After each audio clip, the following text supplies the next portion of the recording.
Good morning students. आज हम chapter 8 के बारे में डिस्कस करने जा रहे हैं। Chapter 8 curve in space. सबसे पहले कर्व इन स्पेस की डेफिनेशन है, curve in space is locus of a point whose Cartesian coordinates are function of a single variable t. एक कर्व स्पेस का मतलब है ये स्पेस के अंदर कोई कर्व है, ये एक पॉइंट का लोकस है। लोकस का मतलब होता है पाथ। एक लोकस है एक पॉइंट का, लेकिन वो जो पॉइंट है उसके जो कार्टेशियन कोऑर्डिनेट होंगे। हमें पता है कि एक पॉइंट है उसके कार्टेशियन कोऑर्डिनेट होते हैं। किस तरह के होते हैं? r equal to x i plus y j plus z k, ये कार्टेशियन कोऑर्डिनेट होते हैं किसी पॉइंट के। स्पेस के अंदर कोई पॉइंट है। अब मैंने कहा कि कर्व तब बनेगी ये कि वो जो पॉइंट है जिस पॉइंट का लोकस है उस पॉइंट के जो कार्टेशियन कोऑर्डिनेट फंक्शन है, function of single variable T, मतलब जो x है वो एक वेरिएबल t का फंक्शन होना चाहिए। वेरिएबल t, इस t वेरिएबल को बोलेंगे parameter. t is parameter, t variable is parameter. ये t एक पैरामीटर होगा और x की वैल्यू होगी x y z, function of single variable t। जैसे x equal to cos t, y is equal to t square, z equal to 2t। तो जो x y z एक पॉइंट था, मतलब स्पेस के अंदर कोई पॉइंट होता है जो x y z, और ये जो x y z है these are function of single variable t। ये सिंगल वेरिएबल t के फंक्शन होने चाहिए। x भी y भी z भी, ये तीनों फंक्शन है सिंगल वेरिएबल t के। t इज पैरामीटर, t एक पैरामीटर होगा। तब हम कहेंगे कि ये जो कर्व है जिस पॉइंट की लोकस है, locus of a point, curve space is locus of a point whose Cartesian coordinates are function of single variable t। तो तब हम इसको कहेंगे कर्व स्पेस, जिसका भी लोकस है जिस पॉइंट का, उस पॉइंट के बारे में बताया गया है कि तभी हम इसको कर्व स्पेस कहेंगे। अब इसके अंदर एक इंपॉर्टेंट चीज आती है कि कर्व स्पेस का हमें पता लग गया, स्पेस के अंदर कर्व है, तो हमें क्या निकालना है? Unit vector along tangent to the given curve.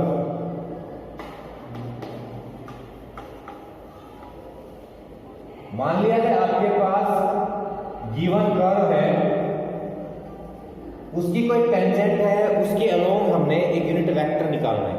Unit vector along the tangent to the given curve का मतलब है कि ये कर्व है, इसकी कोई टेंजेंट है, उसका हमें उसके अलोंग एक यूनिट वेक्टर निकालना है। तो इसके लिए हमें क्या करेंगे?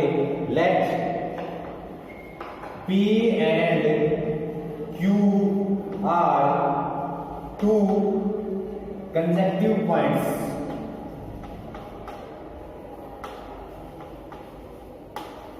On the curve.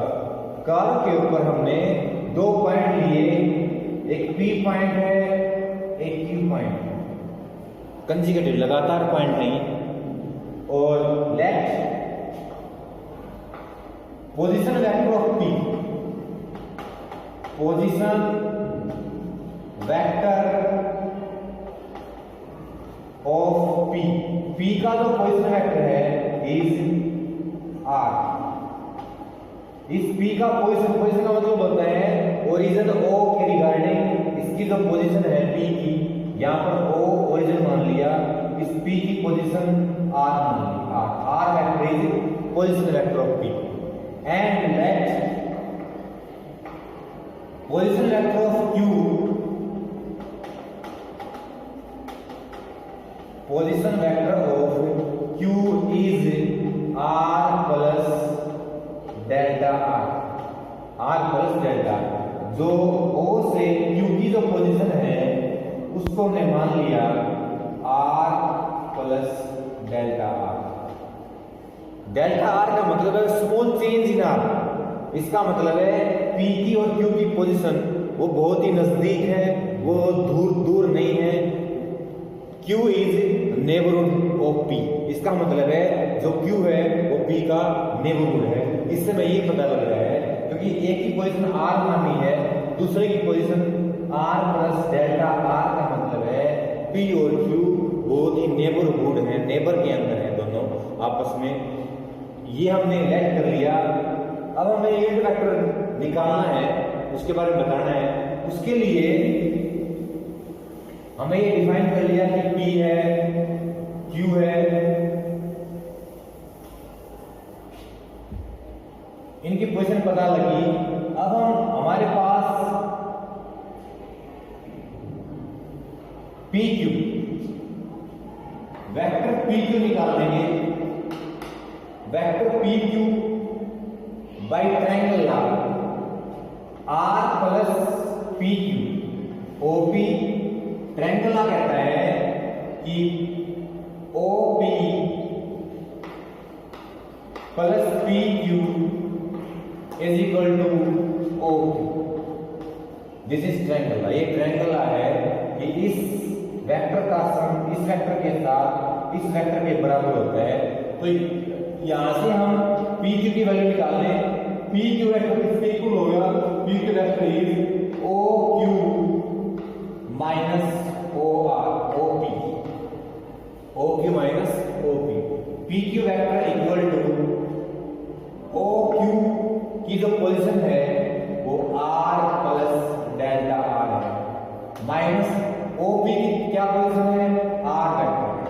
तो इन दोनों को घटा देंगे तो R कैंसिल डेल्टा R। जो OP जो PQ वेक्टर आया इस कर्व के आसपास PQ कोड मानी जाएगी।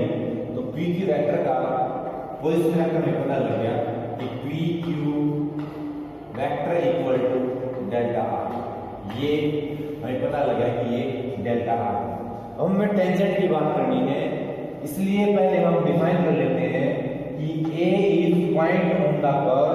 A कोई पॉइंट है जो A से लेकर P तक length of curve is S। AP length of curve is S। इस कर्व की लेंथ S मान ली गई है और A से लेकर Q तक की लेंथ AQ कर्व है उसकी लेंथ मान ली गई है S plus delta S। S plus delta S ये हमारे पास मान लिए गए हैं। अब हमें यूनिट वेक्टर जो PQ है, unit vector along code PQ जो कोड है उसके अलोंग हम निकाल रहे हैं। PQ कोड है, PQ कोड, उसके अलोंग हम एक यूनिट वेक्टर निकाल रहे हैं। तो इसका मतलब है PQ एक vector divide by PQ vector का मैग्नीट्यूड। क्योंकि किसी वेक्टर के अलोंग यूनिट वेक्टर निकालेंगे तो उस वेक्टर के डिवाइड में उसी का मैग्नीट्यूड कर देते हैं। उसी वेक्टर के डिवाइड में उसी का मैग्नीट्यूड कर देते हैं तो उसको बोलते हैं unit vector. Along that vector, उस वेक्टर के अलोंग कोई यूनिट वेक्टर बताना है तो उस वेक्टर के डिवाइड में उसी का मैग्नीट्यूड कर दो तो हमें पता लग जाता है कि ये है। अब PQ हमें पता है PQ is delta R। Delta R divide by delta R का magnitude. This is unit vector along code P Q.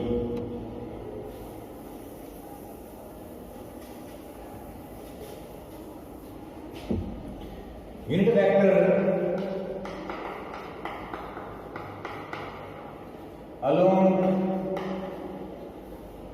chord PQ is delta r divided by delta r का मैग्नीट्यूड। इसको हम लेंथ ऑफ कर्व से भी थोड़ा replace कर सकते हैं कि divide by delta s multiply by delta s divide by delta r का मैग्नीट्यूड। ऐसा हमने कर दिया क्योंकि डेल्टा एस से डिवाइड करते डेल्टा एस से मल्टीप्लाई कर दिया। इसको थोड़ा और डिफाइन करने के लिए in the term of S, S is length of curve, length of curve की टर्म में हमें इसको थोड़ा लेंगे। तो हमने वेक्टर निकालना था। अब हम क्या कर लेते हैं, जो अपना P था जो Q था, दो पॉइंट थे वो दोनों ही नेबर में है। बस हमें Q की जरूरत क्यों पड़ी है, क्योंकि मैं जो डिफाइन करना है यूनिट वेक्टर उसका मैं ये लग रहा है, ये पता है कि Q की तरफ एक टेंजेंट निकालनी, Q की तरफ एक यूनिट वेक्टर निकालना है। नहीं तो यूनिट वेक्टर उस तरफ भी आ सकता था, यूनिट वेक्टर उस तरफ भी आ सकता था, लेकिन हमें यूनिट वेक्टर Q की तरफ निकालना है, उस डायरेक्शन में बताना है, इसलिए Q लिया गया। अब हम क्या करते हैं, लिमिट डिफाइन करते हैं।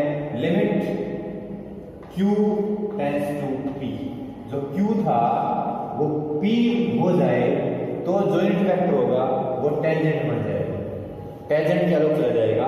कोड PQ यदि ऐसा पॉसिबल ऐसा कर लेते हैं कि जो Q पॉइंट है P के नेबरहुड में उसको P की लिमिटिंग कर देते हैं।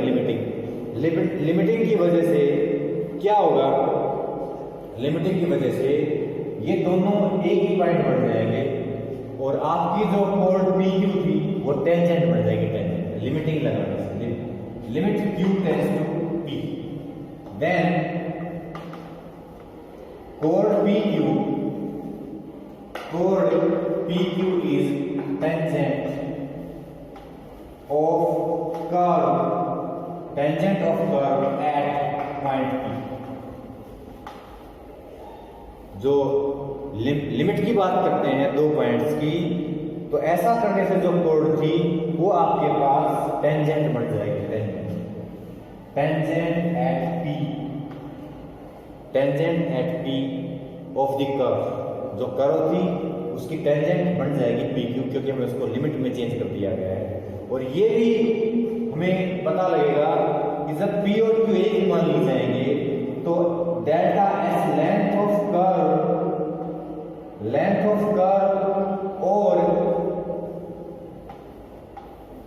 वेक्टर का जो मैग्नीट्यूड है दोनों इक्वल हो जाएंगे, दोनों इक्वल हो जाएंगे। यदि हम Q को P पर ले आते हैं तो ये जो कर्व है और ये जो कोड है, इस कोड की लेंथ और कर्व की लेंथ दोनों इक्वल हो जाएंगे, यदि Q को यहाँ पर ले आते हैं उसकी लिमिट लगाते हैं कि Q को P ही मान लिया जाए, Q tends to P। Q जब पॉइंट Q P को टेंस करेगा, P पर टेंस का मतलब है कि दोनों एक ही हो जाएंगे, दोनों में कोई फर्क नहीं रहेगा। तो इसका मतलब है या ये जो कोड है और ये जो कर्व है दोनों एक हो जाएंगे, दोनों में कोई फर्क नहीं है। तो इसका मतलब है कि ये जो लिमिट बनेगी वो 1 बन जाएगी, इसको बोलेंगे this is 1। Delta S divide by delta R का मैग्नीट्यूड, मतलब किसी वेक्टर का मैग्नीट्यूड का मतलब है ये वेक्टर है, इसका मैग्नीट्यूड का मतलब इसकी लेंथ, ये वेक्टर कितना लेंथ का है उसको बोलते हैं उसका मैग्नीट्यूड। ये कितना लेंथ है और ये लेंथ और कर्व की लेंथ इक्वल हो जाएगी यदि हम इसकी लिमिट को ये मान लें तो। इसका मतलब delta S divide by delta R, limit लगाएं, limit Q point is P, then this is 1, ये 1 हो जाएगा, ये 1 हो जाएगा। और इसको बोलेंगे dr ds।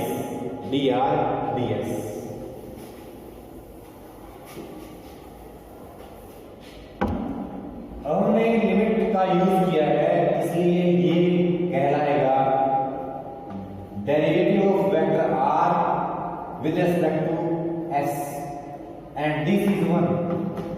ये 1 क्यों है मैंने बताया है कि length of this chord equal to length of r because limit of point q is p।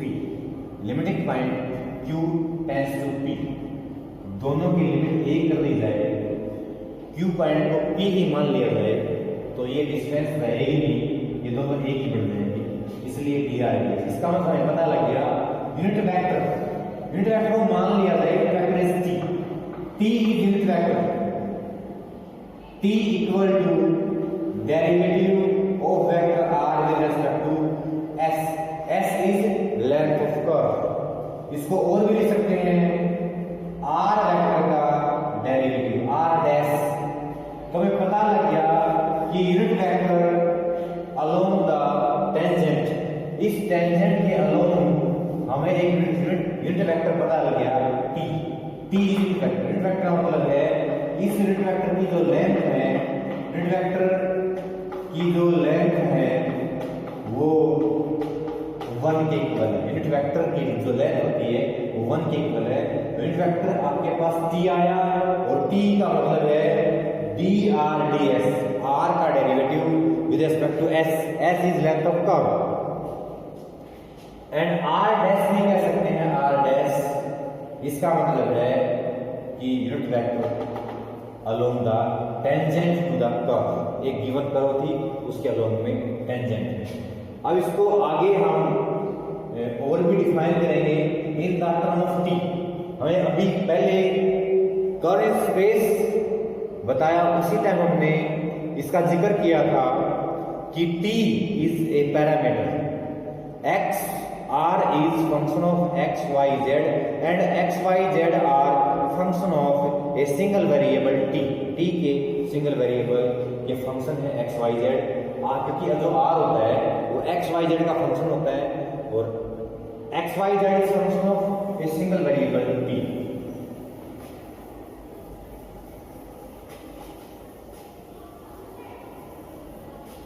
हमें पता लगा कि t एक यूनिट वेक्टर है, उसकी वैल्यू dr ds है r वेक्टर का डेरिवेटिव r डैश। अब इसको चेंज करने जा रहे हैं इस यूनिट वेक्टर को t फंक्शन में, t इस पैरामीटर में। तो इसके लिए हमने क्या कर दिया dr dt divide by ds, मतलब हमने dt से डिवाइड कर दिया, dt से मल्टीप्लाई कर दिया, इन दोनों को कैंसिल कर देते dr ds हो गया। अब t यूनिट वेक्टर का magnitude equal to dr dt का मैग्नीट्यूड मल्टीप्लाई dt ds का मैग्नीट्यूड। t का मैग्नीट्यूड कॉमन है, dr dt को हम क्या बोलते हैं r वेक्टर का डेरिवेटिव का मैग्नीट्यूड, r वेक्टर का ये डेरिवेटिव। एक होता है r डैश, इसका मतलब है कि s के रिस्पेक्ट में डेरिवेटिव है और r वेक्टर का इसका मतलब है t के रिस्पेक्ट में डेरिवेटिव है। दिस इज डेरिवेटिव t के रिस्पेक्ट में और ये डेरिवेटिव है s के रिस्पेक्ट में डेरिवेटिव, ये t के रिस्पेक्ट में डेरिवेटिव है। तो single variable t is the parameter. जब वेरिएबल t काम कर रहा है कर्व स्पेस के अंदर, कर्व स्पेस के अंदर जो पैरामीटर जैसे r equal to 3t square plus 4i plus pq j plus p की power 4 plus 5k, this is curve space because x I y z z k, x is function of single variable t, y is function of single variable t, z is function of single variable t, so this is equation of curve, ये curve की equation. अब आपके पास मैं बता रहा था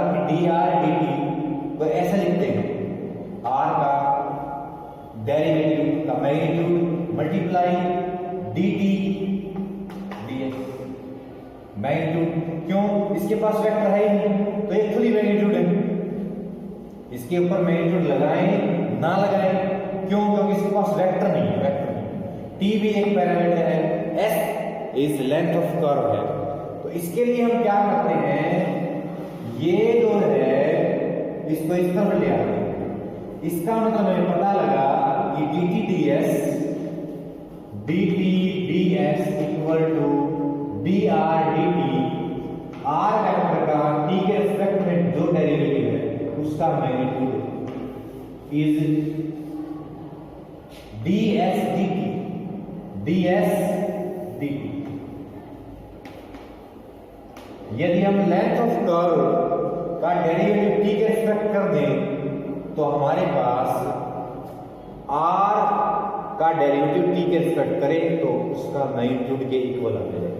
this is magnitude of single variable. This is ds dt का मतलब है कि s का डेरिवेटिव t के रिस्पेक्ट किसके इक्वल आएगा, जो आपके पास कर्व थी उसका डेरिवेटिव t के रिस्पेक्ट में उसका मैग्नीट्यूड के इक्वल आएगा। अब हमें डिफाइन करना है, हमें बताना है लेंथ ऑफ कर्व। जो कर्व थी उसकी लेंथ कैसे निकाल सकते हैं, लेंथ ऑफ कर्व। अब हमें लेंथ ऑफ कर्व, जो आपके पास कर्व थी, यहां पर a पॉइंट था, यहां पर b पॉइंट था, यहां पर q पॉइंट था, a से लेकर b तक लेंथ ऑफ कर्व s निकालनी है। लेंथ ऑफ कर्व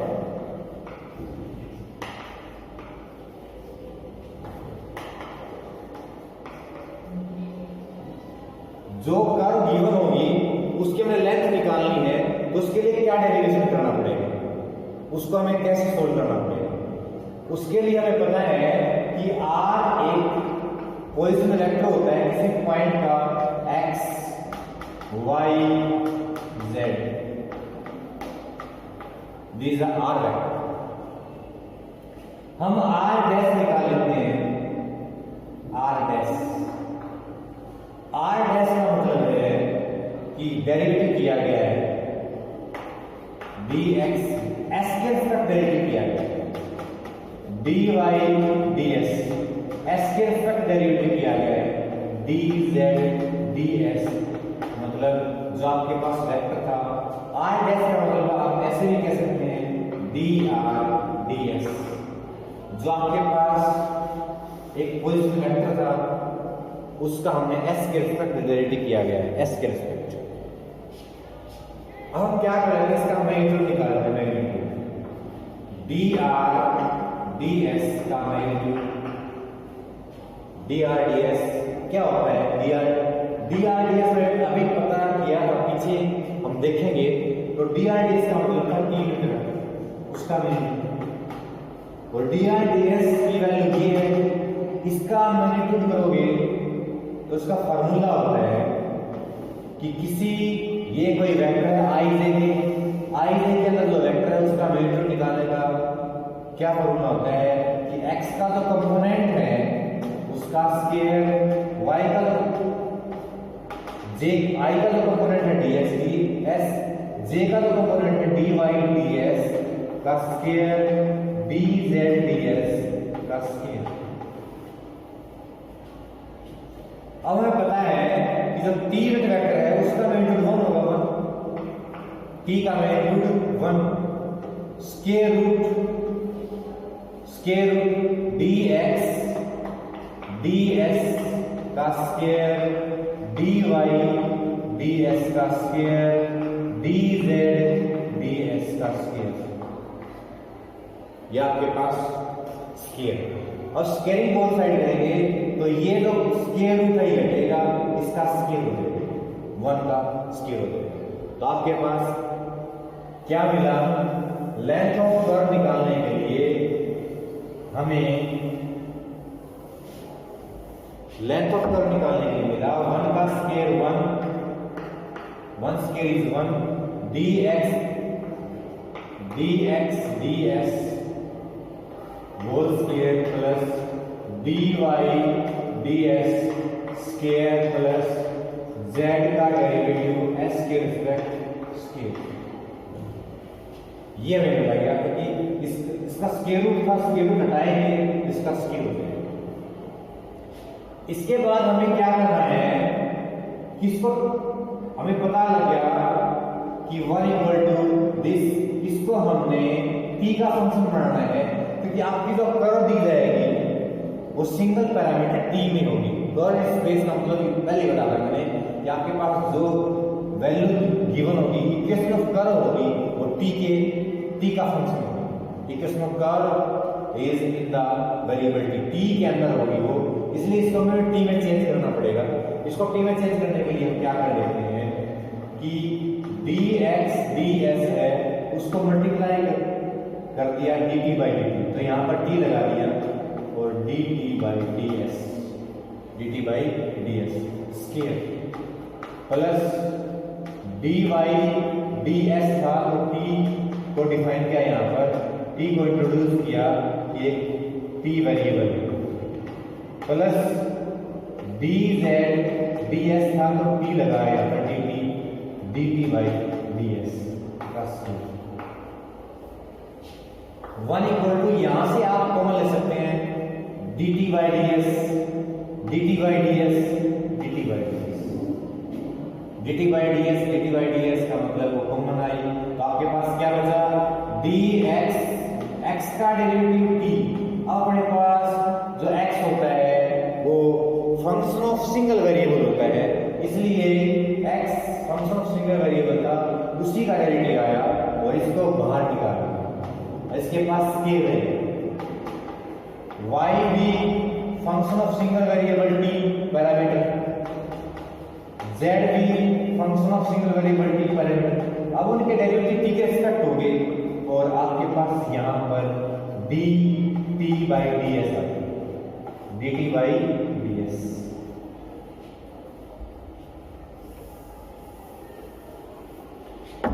अब dt बाई ds जो है वो यहां से यहां पर आएगा, वो यहां से यहां पर आएगा, ds बाई dt हो जाएगा, तो वो इस तरफ आएगा, तो इसका मतलब है ds बाई dt का whole square equal to that is dx dt square dy dt square dz z का डेरिवेटिव t के रिस्पेक्ट।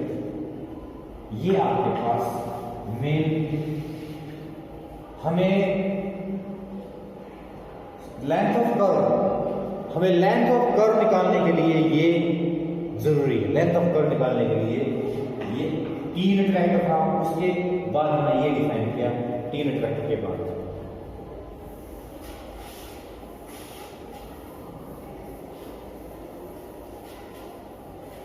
अब आपके पास जो है कि हमने लेंथ ऑफ कर्व डिफाइन करनी है, लेंथ ऑफ कर्व निकालनी है, तो dr dt ds dt के बराबर ही होगा, ds dt square equal to this ds dt equal to, इसको हटा दें तो उसका स्क्वायर मिलेगा, ds dt equal to square root of x का डेरिवेटिव t के रिस्पेक्ट, उसको आप ऐसे लिख सकते हैं x का डेरिवेटिव t के रिस्पेक्ट, y का डेरिवेटिव t के रिस्पेक्ट, z का डेरिवेटिव t के रिस्पेक्ट का स्क्वायर। और यही क्या होता है, इसी को बोलते हैं r वेक्टर का t के रिस्पेक्ट डेरिवेटिव का मैग्नीट्यूड, r वेक्टर का t के रिस्पेक्ट डेरिवेटिव, यदि r वेक्टर का डैश होता तो s के रिस्पेक्ट डेरिवेटिव, डैश लगा दो इसके पास, तो r वेक्टर का डैश का मतलब है s के रिस्पेक्ट डेरिवेटिव है dr ds, इसका मतलब है s के रिस्पेक्ट डेरिवेटिव का मैग्नीट्यूड है। मैग्नीट्यूड का मतलब होता है i के पास जो वैल्यू है उसका स्क्वायर, j के पास जो वैल्यू है j का कंपोनेंट का स्क्वायर, k के कंपोनेंट का स्क्वायर। तो ये सारा क्या है, मैग्नीट्यूड। तो हमें पता लग गया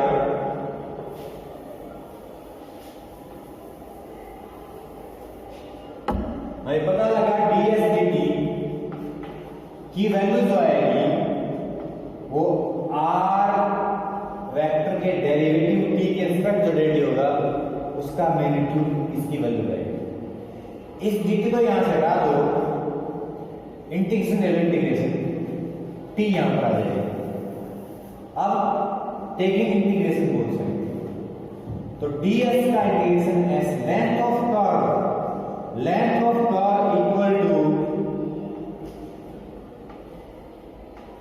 r वेक्टर का डेरिवेटिव का मैग्नीट्यूड। जैसे मान लिया जाए आपके पास r एक वेक्टर है p square plus 3i p cube j cos t k। मान लिया जाए आपके पास ये गिवन कर्व है, तो इसका डेरिवेटिव t के रिस्पेक्ट निकालेंगे तो dr dt लिखेंगे, या फिर r का डेरिवेटिव तो इसका डेरिवेटिव हो जाएगा 2t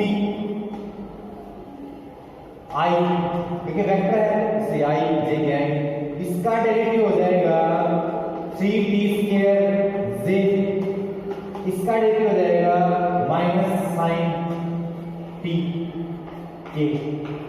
ये आपके पास डेरिवेटिव आ गया। डेरिवेटिव आने के बाद आप मैग्नीट्यूड निकाल सकते हैं। मैग्नीट्यूड r वेक्टर के डेरिवेटिव का मैग्नीट्यूड का मतलब है root square 2 square 2t square plus 3t square का square plus sin t square. ये जो वैल्यू आई उसका मैग्नीट्यूड का मतलब है i का कंपोनेंट, j का कंपोनेंट, k का कंपोनेंट है, उनका स्क्वायर का सम करना पड़ेगा और रूट भी करना पड़ेगा। तो लेंथ ऑफ कर्व निकालने के लिए ये आपके पास फॉर्मूला बना, लेंथ ऑफ कर्व के लिए ये आपके पास एक फॉर्मूला बना s equal to this. Thanks.